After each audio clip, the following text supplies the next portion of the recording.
Assalamualaikum warahmatullahi wabarakatuh. Perkenalkan, nama saya Anggista Putri Noftalia dari SD 19A1, ingin menyelesaikan tugas mata kuliah konsep IPA, yaitu dengan tema bumi dan antariksa.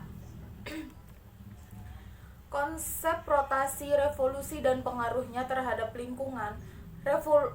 Rotasi bumi adalah peredaran bumi mengelilingi sumbunya atau porosnya dari arah barat ke timur. Lamanya rotasi bumi disebut kala rotasi, yaitu selama 23 jam 56 menit 4 detik, disebut satu hari. Pengaruh akibat rotasi bumi: yang pertama, pergantian siang dan malam; kedua, perbedaan waktu; ketiga, perbedaan percepatan gravitasi bumi; yang keempat, pembelokan arah angin; yang kelima, pembelokan arus laut; yang keenam, peredaran semu harian benda-benda langit. Selanjutnya, revolusi bumi adalah peredaran bumi mengelilingi matahari. Revolusi bumi merupakan akibat tarik-menarik antara gaya gravitasi matahari dengan gaya gravitasi bumi. Selain perputaran bumi pada porosnya atau disebut rotasi bumi. Pengaruh akibat revolusi bumi: yang pertama, pergantian musim; kedua, perbedaan lamanya siang dan malam; yang ketiga, gerak semu matahari; keempat, terlihatnya rasi bintang yang berbeda dari bulan ke bulan. Konsep gerhana, pengaruhnya terhadap lingkungan. Gerhana adalah peristiwa tertutupnya sebuah objek disebabkan adanya benda atau objek yang melintas di depannya. Kedua objek yang terlibat dalam gerhana ini memiliki ukuran yang hampir sama jika diamati dari bumi. Contohnya gerhana matahari dan gerhana bulan. Gerhana matahari terjadi saat posisi bulan terletak di antara bumi dan matahari, sehingga menutup sebagian atau seluruh cahaya matahari. Meskipun bulan berukuran lebih kecil, bayangan bulan mampu melindungi cahaya matahari sepenuhnya. Selanjutnya, gerhana bulan. Gerhana bulan terjadi saat sebagian atau keseluruhan penampang bulan tertutup oleh bayangan bumi. Itu terjadi jika berada di antara matahari dan bulan pada suatu garis lurus yang sama, sehingga sinar matahari tidak dapat mencapai bulan sebab terhalangi oleh bumi. Jenis-jenis gerhana matahari: yang pertama ada gerhana matahari total; kedua, gerhana matahari sebagian; ketiga, gerhana matahari cincin; keempat, gerhana matahari hibrida. Selanjutnya, jenis gerhana bulan.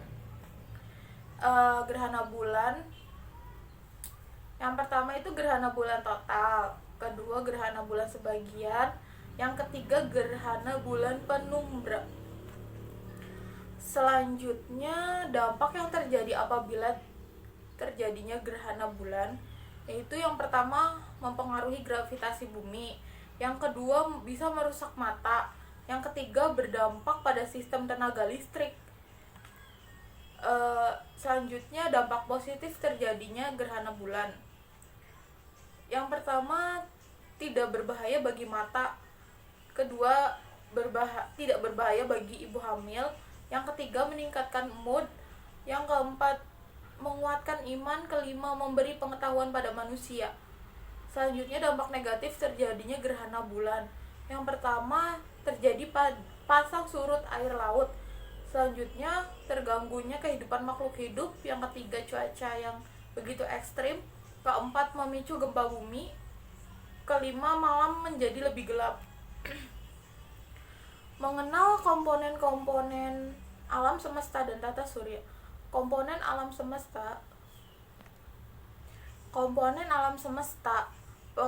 yaitu adalah ruang di mana di dalamnya terdapat kehidupan biotik maupun abiotik, serta segala macam peristiwa alam yang dapat diungkapkan maupun yang tidak dapat diungkapkan.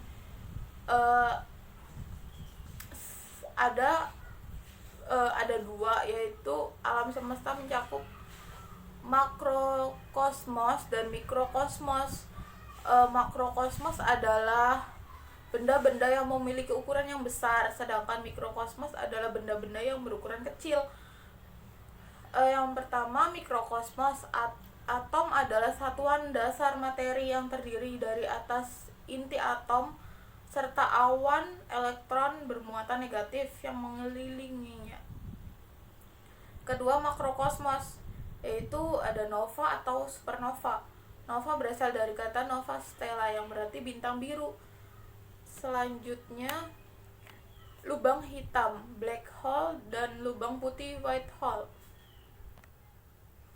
Lubang hitam adalah pemusatan massa yang cukup besar sehingga menghasilkan gaya yang sangat besar.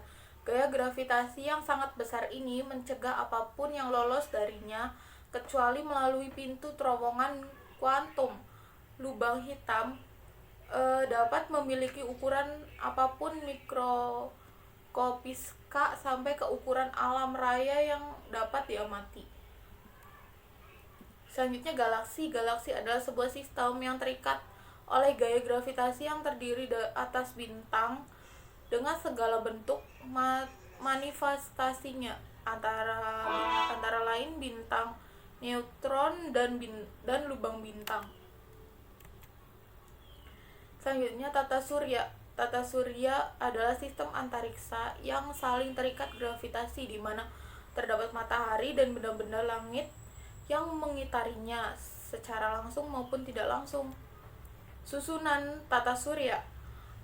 Yang pertama itu matahari meliputi lebih dari 99% massa sistem tata surya. Tarikan gaya gravitasi membuat sistem menyatu. Selanjutnya, Merkurius. Merkurius merupakan planet yang paling dekat dengan matahari. Selanjutnya, Venus. Venus hampir sama ukurannya dengan bumi. Planet ini memiliki temperatur permukaan paling panas dibandingkan dengan semua planet lainnya.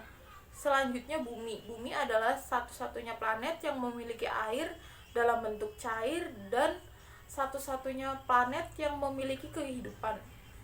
Selanjutnya, Jupiter. Jupiter adalah planet yang paling besar dan paling masif serta berputar paling cepat dibandingkan planet lainnya. Selanjutnya, Saturnus merupakan planet yang memiliki sistem cincin paling besar dan luas. Selanjutnya, Uranus merupakan planet yang memiliki cincin tapi tidak sebesar Saturnus. Selanjutnya, Neptunus merupakan planet terkecil di antara planet-planet lainnya. Sekian presentasi dari saya, kurang dan lebihnya saya mohon maaf. Wassalamualaikum warahmatullahi wabarakatuh.